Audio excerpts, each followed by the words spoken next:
Shalom! Você está em mais um episódio do podcast Exegese e Exposição. Exegese on demand para você. Aqui é o Davidson Pignon, sou mestre em Ciências da Religião, pastor congregacional, professor de exegese bíblica no seminário e também publisher editorial. Para mim é um grande prazer ter você acompanhando os episódios que lanço todas as semanas neste programa. E aproveitando que você gosta de estudar a Bíblia com bastante profundidade, siga-me nas redes sociais e também conheça todo o material gratuito que eu tenho apresentado para o seu próprio estudo e aprimoramento bíblico. Dê uma olhadinha também nos links abaixo em 2 cursos especiais. O primeiro deles, Introdução à Exegese Bíblica, e o mais recente, A Trindade Revelada nas Escrituras Hebraicas. E no episódio de hoje você poderá acompanhar uma mensagem muito especial e trará grande enlevo espiritual para a sua vida. Nós vamos estar nesse momento abrindo a palavra de Deus em Mateus capítulo 25, do versículo 1 até o versículo 13. Você também que acompanha em casa pela internet, abra a sua Bíblia, Mateus 25, de 1 a 13. Nós vamos encerrar oficialmente hoje essa série de pregações que eu estive apresentando aqui sobre as parábolas de Jesus no seu contexto original. E hoje vamos fazer o arremate da última parábola que veremos nessa série. Claro que existem muitas outras parábolas, cada uma mais interessante do que a outra, que o Senhor Jesus nos trouxe, mas precisamos encerrar, senão a série fica muito longa. Portanto, estamos encerrando hoje com a parábola das 10 virgens, que é uma parábola interessante. Alguns conseguem enxergar aqui apenas um aspecto mais escatológico, e está correto, a parábola é uma parábola escatológica, mas além de escatológica, ela tem um fundamento prático que nem sempre nós conseguimos capturar, nem sempre conseguimos entender e captar. Então hoje não fugiremos a esse aspecto prático que diz respeito à parábola, que trata a parábola das 10 virgens. Então, todos acharam? Mateus, capítulo 25, do versículo 1 até o versículo 13. Nós vamos fazer a leitura do texto. Você também em casa, acompanhe conosco. Mateus 25, de 1 a 13.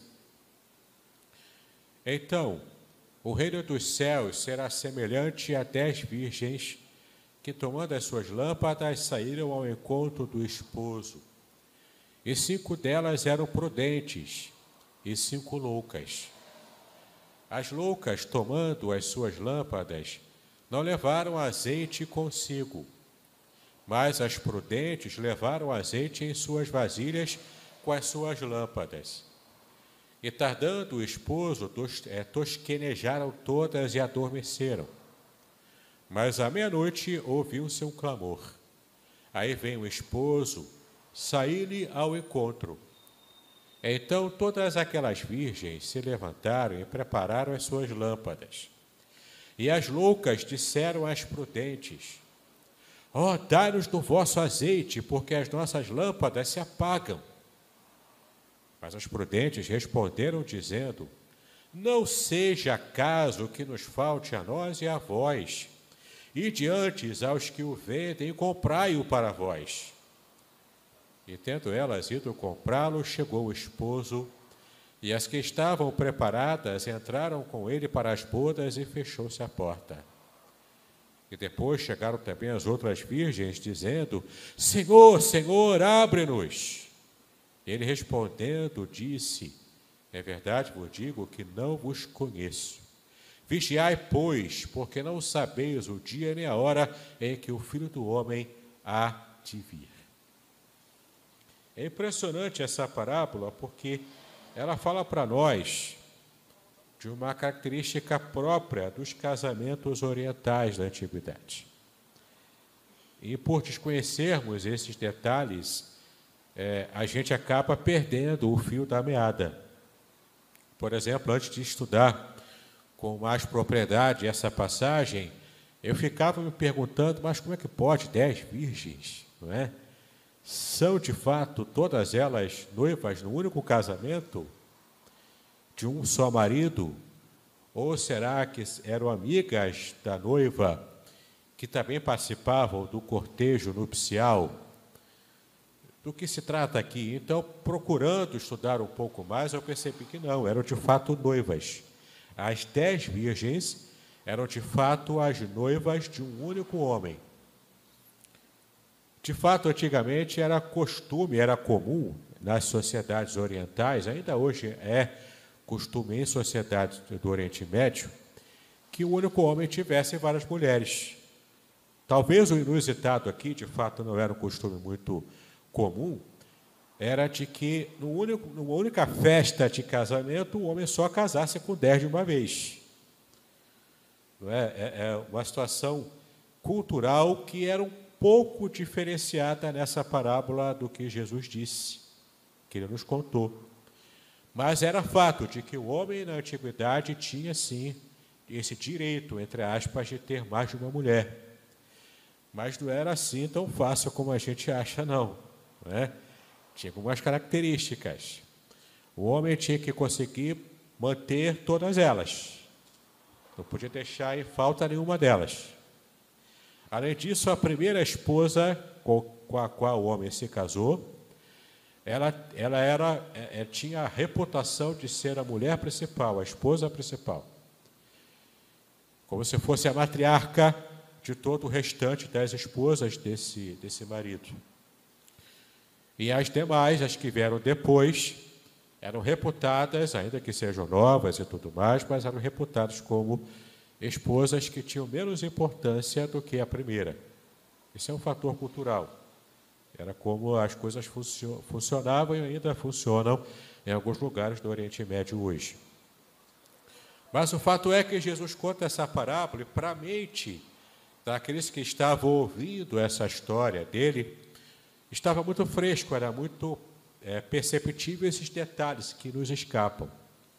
E vamos falar um pouco sobre esses detalhes culturais do Antigo Testamento ainda, para o casamento de mulheres e também dos homens ainda naquela época. Mas eu quero já destacar para vocês que essa parábola trata de um assunto principal.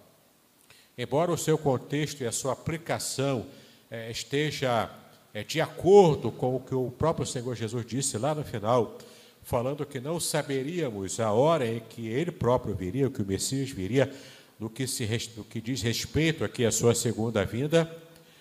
Mas apesar dessa ênfase principal, tem uma palavra-chave, que às vezes a gente não consegue perceber. Qual seria essa palavra-chave que nos ajuda a entender o objetivo dessa parábola, embora ela tenha esse final escatológico? A palavra-chave é a palavra prudência.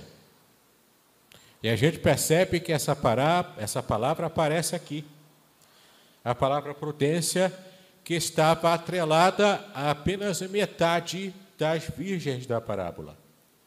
Então, Jesus conta essa história dizendo que das 10 virgens, 5 eram prudentes, eram sábias.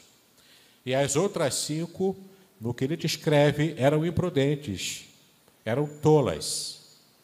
Bem próximo daquele provérbio de Salomão, onde nós lemos em Provérbios 31, que diz que a mulher sábia edifica a sua casa, mas a tola com a própria mão a derruba.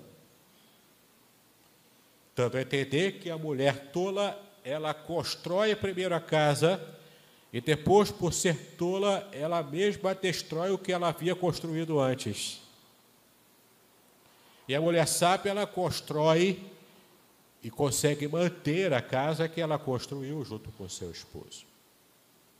Então é interessante que o Senhor Jesus está se referindo aqui a essa palavra-chave, prudência.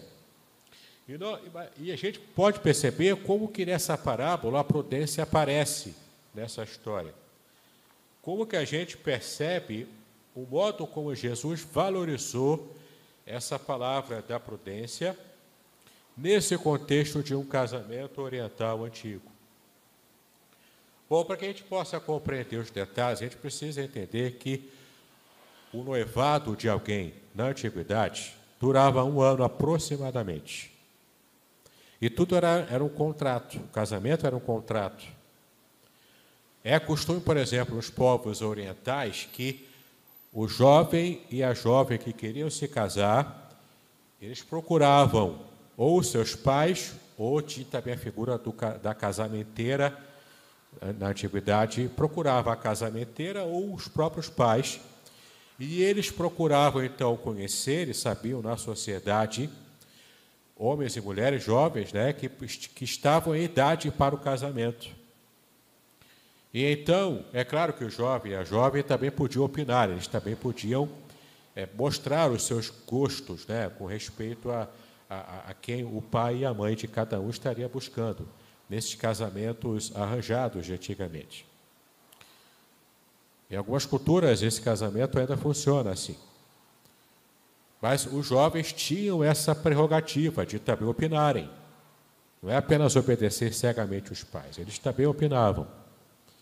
Mas a questão é que o noivado durava 1 ano. Quando o jovem acertava com a família da jovem para o casamento, fazia-se uma cerimônia que era uma espécie de assinatura de um contrato de um futuro casamento. É a cerimônia de noivado, chamada em hebraico Kiddush. Nesse Kiddush, então, o ancião daquela aldeia, daquela localidade, ele era testemunha e oficiava a cerimônia do Kiddush. Era, portanto, sacramentado ali o noivado desses jovens. Então, o jovem, o noivo, tinha 1 ano para preparar a casa, para construir a casa, preparar tudo, para que no final desse 1 ano de noivado, ele pudesse, então, ir ao encontro da noiva, também de uma forma ritual, e quando o noivo chega ao encontro da noiva, qual era a responsabilidade da noiva nesse período de 1 ano de noivado? Estar preparada para que quando o noivo chegasse avisando, está tudo pronto, vamos nos casar agora, a noiva teria que estar preparada, que é para imediatamente seguir o noivo e então começar toda a cerimônia das bodas em si.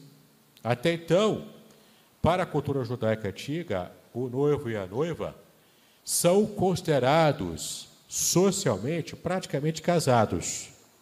A responsabilidade de um para com o outro era como se já fossem casados, sem que naturalmente tivessem consumado o casamento.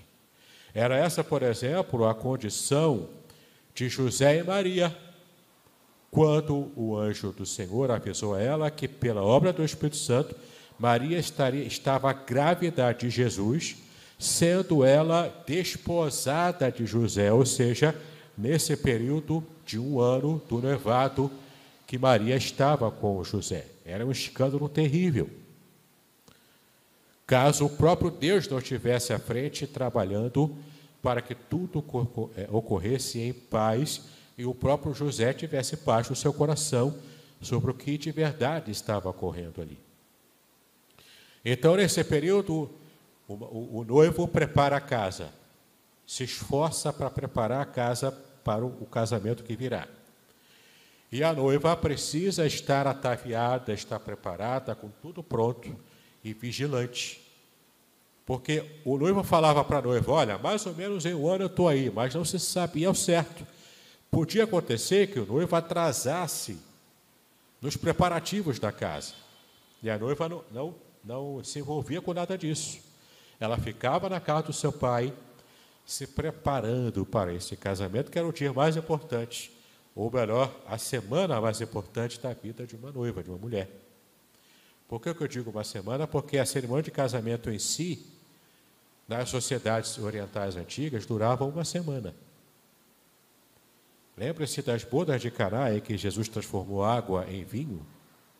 Por que o vinho acabou? Porque os noivos calcularam mal. E a festa estava durando mais tempo do que eles tinham se preparado para poder servir os vinhos. Seria uma vergonha terrível para aquele casal. Então, o que nós temos aqui? Um casamento que duraria aproximadamente uma semana, 7 dias, e um noivado que durava 1 ano, com os preparativos do noivo para casa, e a noiva tem que estar preparada, pronta para quando o noivo chegasse, ela tivesse total condição de seguir imediatamente com ele para as bodas. Entende? Por isso que Jesus conta essa parábola. Ele usa essa imagem muito própria, muito comum da sua época, para ilustrar a importância da diligência, da prudência, e em que ele quer dizer como que funciona essa prudência. Nós vamos ver aqui que o contrato do casamento reserva, portanto, as obrigações do noivo e também da noiva. Agora, temos aqui uma questão interessante. Se você for ler os versículos depois dessa parábola, que são os versículos 14 até o versículo 30, você não precisa ler agora, mas você vai perceber que aqui se trata das parábolas dos talentos. A parábola dos talentos é uma outra parábola que Jesus conta em seguida a essa das 10 virgens, onde ele simplesmente fala sobre o mesmo tema da prudência, só que aplicado agora a uma outra imagem, a uma outra história. E temos uma lição interessantíssima aqui na parábola dos talentos, porque aqui Jesus está atacando um erro muito sério. O erro das pessoas que querem fazer apenas o mínimo necessário para ser aprovados, que ficam muito tranquilos em ficar na média, em ter uma vida regular.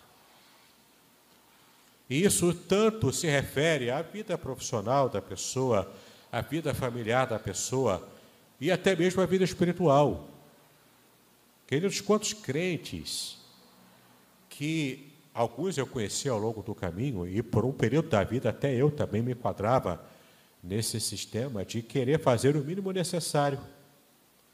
Ok, já estou salvo, beleza, fui salvo pela graça. Já sigo ao Senhor na igreja, então estou com a minha consciência tranquila quanto a isso, já participo do culto, ajudo num determinado departamento, faço uma coisa ou outra na igreja. Beleza, minha vida espiritual está garantida. Beleza, não preciso me preocupar em querer estar trabalhando mais do que o necessário para poder produzir os mesmos frutos que eu já produzo. Sabe aquele sentido pragmático que às vezes a gente tem na vida?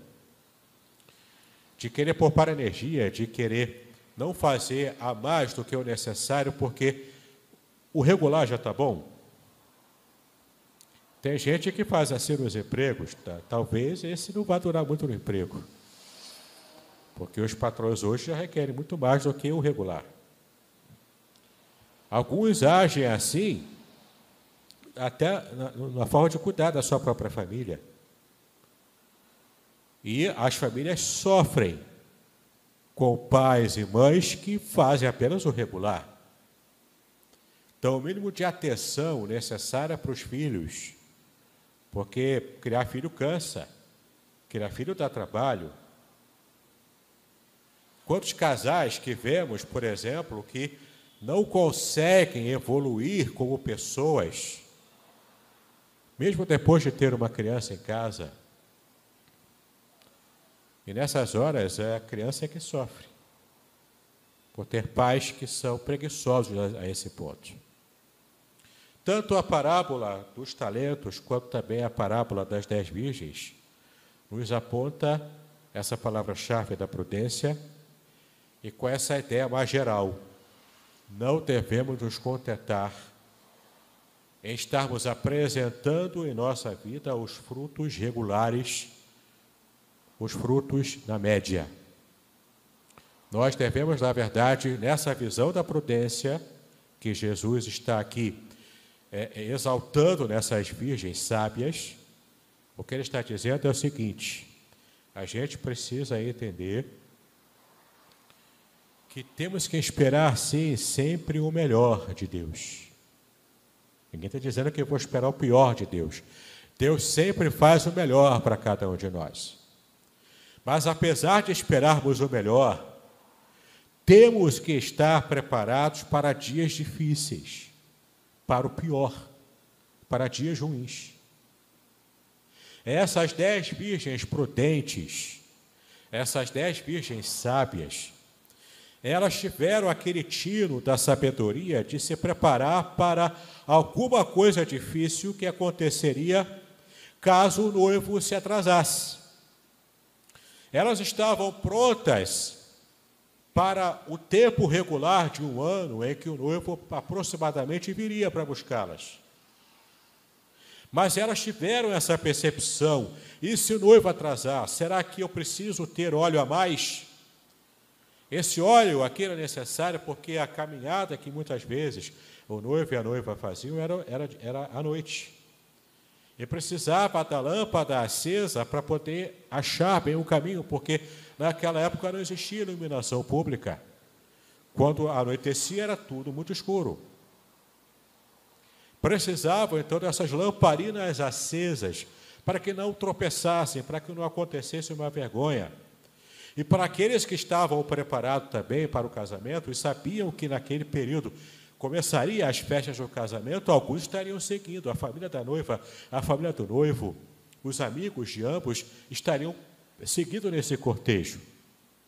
À noite, nesse caso, a lâmpada precisava estar acesa, o óleo precisava estar ali naquela lâmpada para poder acender o pavio. E é interessante que essas 5 virgens imprudentes, elas acharam: olha, a gente foi imprudente, mas tudo bem, vocês que foram prudentes, empresta para a gente um pouco desse óleo, para livrar nossa barra aqui e a gente poder entrar no casamento. E a gente poder participar das nossas próprias bodas com o nosso noivo, com o nosso futuro marido. Mas qual foi a resposta que Jesus falou sobre o modo de pensar dessas virgens prudentes, as virgens sábias? Elas disseram: não. Se colocarmos os nossos olhos na sua lamparina, as 10 vão, mas no meio do caminho todo mundo fica no escuro. A gente não consegue chegar nas bodas. A gente vai estragar nossa festa. Ouvimos agora que o noivo está chegando. Corre lá, deve ter alguma venda aberta, de repente, o texto diz é à meia-noite. Mas quem sabe, corre lá, pode ser que tenha alguma venda aberta, ou então a venda pode estar fechada, mas se você bater ali, na venda desse que nós conhecemos, quem sabe ele te vende um pouco de óleo e você consegue chegar a tempo de participar. A prudência daquelas mulheres fez com que elas percebessem a gravidade do que as outras que eram imprudentes estavam pedindo. Vai faltar óleo para todo mundo, não vamos fazer isso. O que acontece, segundo essa história, na conclusão, nós já conhecemos. As virgens imprudentes foram tentar comprar o óleo, mas não conseguiram chegar a tempo. E então o noivo se casa com as 5 que são sábias e prudentes. Quem sabe esse não era um teste? As que foram reprovadas não estavam prontas para o casamento, para um bom e feliz casamento. As que foram aprovadas estavam preparadas, porque eram prudentes. Queridos, o que simboliza tudo isso?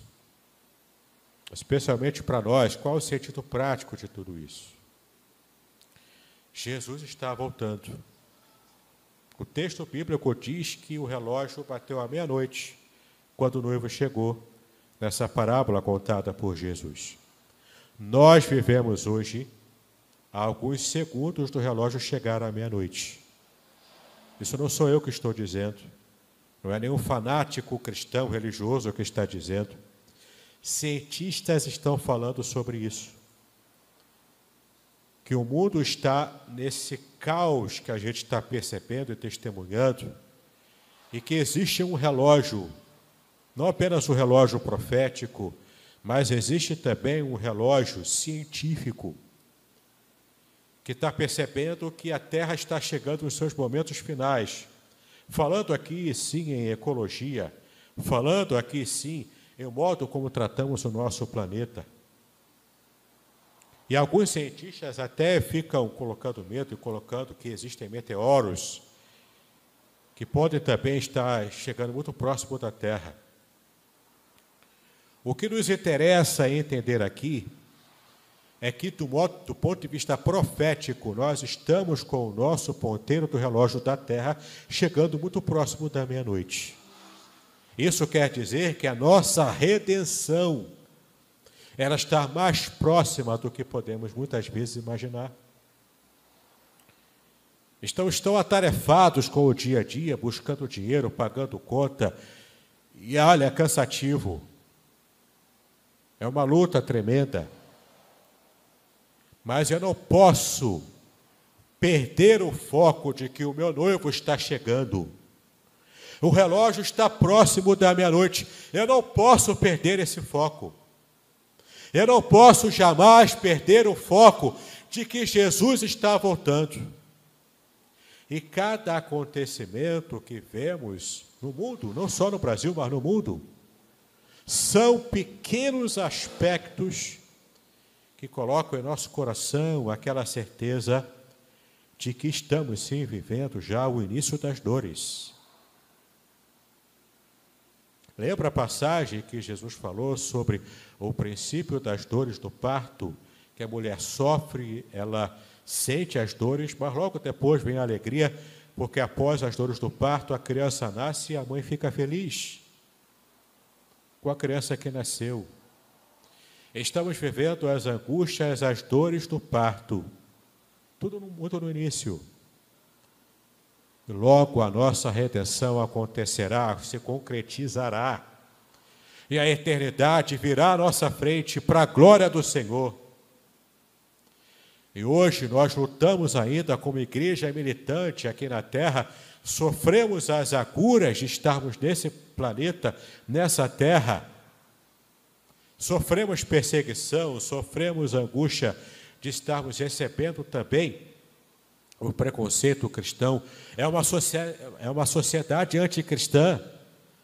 Os filósofos já dizem que a sociedade em que vivemos ela é pós-cristã. Na cabeça dessas pessoas, o cristianismo foi superado. E eles estão agora no pós-cristianismo, buscando tanto quanto puderem esse tipo de pensamento contrário às coisas de Deus. Querem legalizar o que é crime. Querem colocar como algo normal, algo que não é normal. Querem inverter valores. Querem sepultar os valores judaico-cristãos. E os irmãos acham que Deus está lá do céu, com os braços cruzados e olhando para tudo, impassível, apático. Deus está olhando. Deus está acompanhando e Deus está julgando essa sociedade anticristã. E a Bíblia diz que nós, como igreja, somos o sal da terra e a luz do mundo. Temos intercedido por esse mundo? Temos clamado a Deus como as virgens prudentes que estão preparadas, porque se prepararam para isso? Porque não ficaram no meio termo, não se contentaram em ser apenas aquela visão medíocre de vida cristã, mas que se esforçaram para ter uma vida que de fato agrade a Deus, porque é uma vida completamente preparada. Aí você pode se perguntar, o que simboliza esse óleo? Esse óleo que eu precisava colocar na lâmpada para que ela fosse acesa. Simboliza o nosso esforço na comunhão com Deus. O nosso esforço no estudo da palavra de Deus. Não é uma leitura superficial da Bíblia. A Bíblia não foi feita para ser lida superficialmente. A Bíblia é a revelação de Deus e tem os seus mistérios. E para que possamos entender a Bíblia, precisamos levá-la a sério, no estudo diligente da palavra. Muitas vezes negligenciamos a própria frequência na escola bíblica dominical. Muitas vezes negligenciamos a leitura e o estudo bíblico pessoal em casa. E queremos ser achados pelo noivo quando ele voltar como as virgens prudentes. Meu irmão, como é que está a sua vida de estudo da palavra diário? É estudo diário. Como está a sua vida de oração? A sua entrega do coração inteiramente a Deus? Se você não está se preparando em oração, estudo cuidadoso, diligente, responsável da Bíblia, você não está enchendo a sua lâmpada. Quando Jesus voltar, vai faltar óleo. Eu preciso encher a minha lâmpada. E como que eu encho a minha lâmpada? Com orações, com estudo bíblico, o mais profundo que eu conseguir cavar e puder. Eu vou preencher a minha lâmpada com o óleo da presença do Espírito Santo, quando eu me entrego a cada dia na presença de Deus. As virgens imprudentes não foram dignas do casamento com o noivo. As prudentes foram dignas, pelo simples fato de serem prudentes, de serem diligentes, de serem sábias, saberem qual era a sua função, ficavam atentas a elas, e não negligenciaram o preparo, para que quando o noivo chegasse, ainda que se atrasasse, elas estavam em pé, prontas para as bodas, para a semana mais feliz da sua vida e também simbolizando a eternidade para o casamento em si. Nessa parábola dos talentos, ela é um arremate daquilo que aprendemos na parábola das 10 virgens. Portanto, nós precisamos lembrar do que o profeta Oséias também disse. Lá em Oséias 4, versículo 6, eu vou ler aqui no celular, o irmão pode abrir em casa depois com calma, mas eu vou ler aqui o texto, Oséias 4, 6, sobre o perigo de negligenciarmos o preparo espiritual. O texto diz: o meu povo foi destruído porque lhe faltou conhecimento. Porque tu rejeitaste o conhecimento, também eu te rejeitarei, para que não sejas sacerdote diante de mim, visto que te esqueceste da lei do teu Deus, também eu me esquecerei de teus filhos. Aqui o profeta Oséias está falando sobre os maus sacerdotes, que estavam levando à época o povo de Israel à bancarrota espiritual e até mesmo à morte como nação. Mas olha que interessante, no capítulo 6 de Oséias, versículo 3, o profeta ainda diz como a solução para esse problema da morte da nação, a morte espiritual e nacional de Israel. Qual era a solução? Oséias 6, versículo 3, conheçamos e prossigamos em conhecer o Senhor. Como a alva será a sua saída, ele a nós virá como a chuva serôdia que rega a terra. Chuva serôdia se refere a uma chuva fora do tempo, uma chuva que abençoa além da medida. Não eram apenas as chuvas regulares, mas era uma chuva que vinha a mais, além das chuvas regulares. Claro que para a nossa cultura e na situação que vivemos aqui no Brasil, chuva demais para a gente é problema. Chuva demais atrapalha, por causa do modo como as nossas cidades foram construídas. é perigoso, é mortal. Mas na cultura judaica antiga, a chuva era símbolo de bênção. Porque se chovia, é porque estava garantido água para o pessoal beber e as plantações também sendo regadas. Era comida e água seguras durante um bom tempo. É sinônimo de bênção. Por isso que Oséias fala, quando conhecemos e prosseguimos em conhecer, ou seja, temos esse esforço para conhecer cada vez mais a Deus. Quando a gente faz assim, é como se fosse uma chuva fora do tempo, uma bênção fora do tempo, uma bênção a mais que recebemos, porque quanto mais buscamos a Deus, mais Ele se revela a nós. E quanto mais Deus se revela a nós e mais o conhecemos, a nossa vida muda por completo. Jesus também disse em Mateus 22, versículo 29, falando com os saduceus que negavam a ressurreição e levaram para Jesus uma questão polêmica envolvendo ali casamento de um homem que se casou com várias mulheres, depois que morre, como é que fica no reino de Deus? Lá no final dos tempos, então Jesus fala para eles uma repreensão. Eu quero que essa repreensão de Jesus reverbere na mente de cada um de nós hoje. Era uma repreensão identificada para os fariseus, direcionada para os saduceus, direcionada para eles. E ela pode reverberar para nós hoje, em pleno século XXI, aqui no Brasil. Ele diz: errais, não conhecendo as Escrituras e nem o poder de Deus. Há duas dimensões aqui do conhecimento de Deus. Devemos conhecer a Deus pelo modo como Ele se revelou, em primeiro lugar, nas Escrituras. É a principal forma de conhecermos a Deus. Estarmos estudando diligentemente as Escrituras todos os dias da nossa vida. Mas não é só assim que conhecemos a Deus. Errais não conhecendo as Escrituras e nem o poder de Deus, as experiências com Deus. Experiência em oração, experiência com o joelho dobrado de madrugada, clamando a Deus pela cura, pela salvação, pela bênção de alguém, por esse mundo caótico e deteriorante.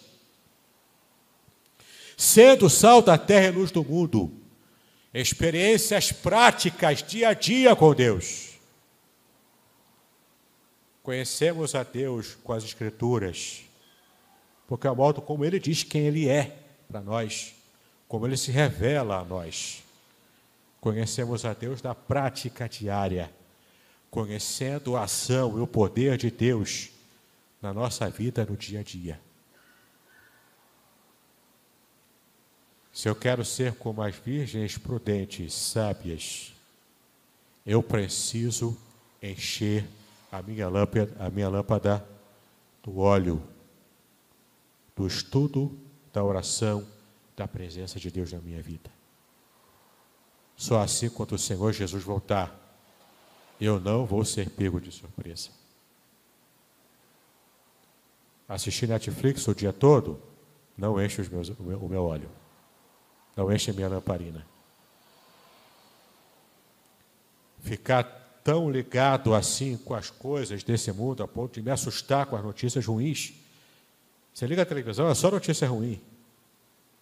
É só gente morta o dia todo. É gente morta todos os dias. Isso não enche a minha lamparina. Eu preciso adorar a Deus na minha casa, ler a palavra dEle, orar, falar com Ele, encher-me da presença de Deus. Isso faz a minha lamparina estar pronta para quando o noivo chegar, eu não ser recusado por Ele, mas eu estar ali, no casamento, nas bodas do Cordeiro. Amém, querido? Que Deus possa falar abundantemente ao nosso coração. Que essa palavra tenha encontrado guarida. E quem sabe, a partir de hoje, você vai receber uma sacudida do Espírito Santo. para ter uma vida cheia do poder de Deus, cheia da unção do Senhor, cheia da graça de Deus revelada a cada dia. E quem sabe, aquela espiritualidade insípida, ela vai dar lugar a uma espiritualidade pujante, a uma espiritualidade cheia, plena, porque a presença de Deus vai preencher todo o nosso ser, em nome do Senhor Jesus Cristo. Deus nos abençoe, queridos. Yevareha Adonai Vishmerecha, Yair Adonai Panav Elecha Vihunecha, Kissa Adonai Panav Elecha Veyasem Lecha Shalom. Que o Senhor te abençoe e te guarde. Que o Senhor faça resplandecer o seu rosto sobre ti e tenha misericórdia de ti. Que o Senhor sobre ti levante o seu rosto e ponha em ti a paz. Que a graça do Senhor Jesus Cristo, o amor de Deus Pai, o Todo-Poderoso, a comunhão e as consolações do Espírito Santo seja com todos nós e com todo o povo de Deus espalhado por sobre a face da terra, desde agora e para todo sempre. Amém. Muito bem, agora o que eu gostaria de ver é a sua participação.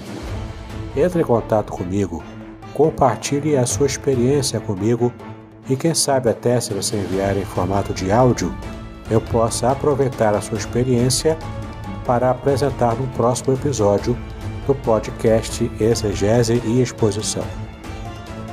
Eu sou Davidson Pignon e eu ajudo pastores e líderes cristãos a fazer estudos bíblicos da igreja, sem terem problemas com interpretações erradas. Se você então está pensando em compreender a sua Bíblia com segurança, não deixe de assistir a mais episódios como este aqui. Então, assine o canal, acione o sininho, curta, comente e também compartilhe. Ajude-me a ampliar o alcance com estudos bíblicos de qualidade na internet. Que Deus abençoe os seus estudos, paz e bênçãos sobre a sua vida.